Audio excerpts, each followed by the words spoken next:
Alright folks, this is going to be a little bit of a tough video to do because I have very little space to work with the camera here, but I'm going to be putting the frame up on my doors.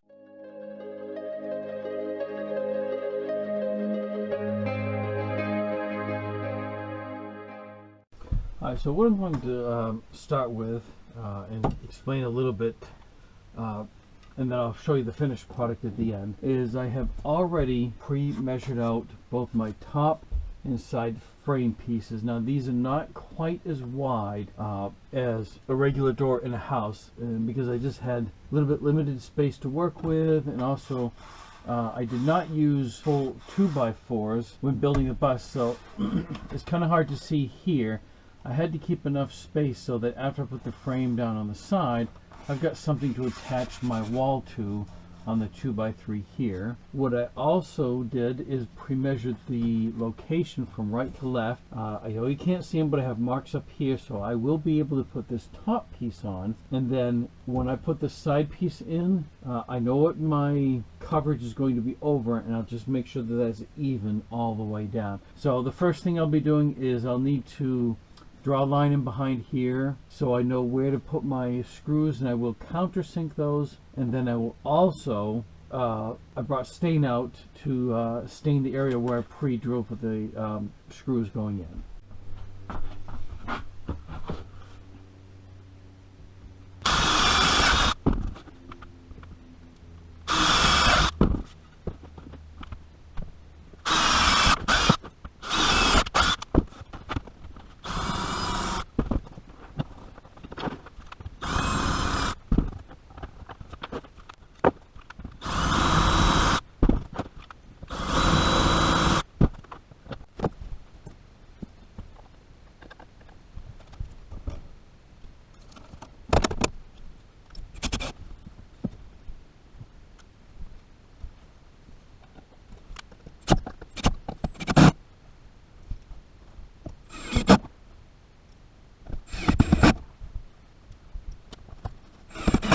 Alright, for this first side trim, I did tap it into place to line up with the edge here, and then using a measuring tape double checked my overlap in here, and then made sure that it's even all the way down to the bottom. So what I plan on doing on this side is a little bit different.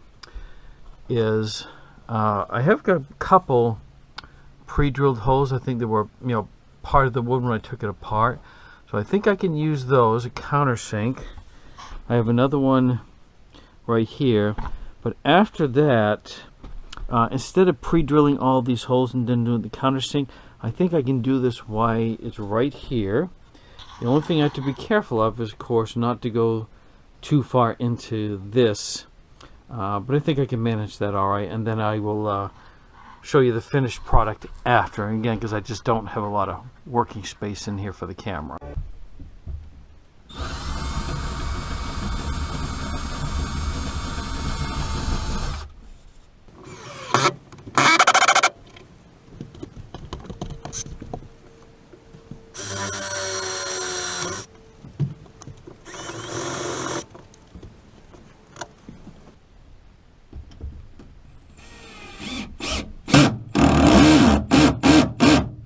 Alright, so here's the end result, and I apologize, I know you can't see it all because I'm working in my cab. My frame is now up, down, and over. I know there probably is a different way other than using screws to get this in here, but this will work pretty good, and I'll find something that might be able to get these blended a little further. I'm not really too concerned about that.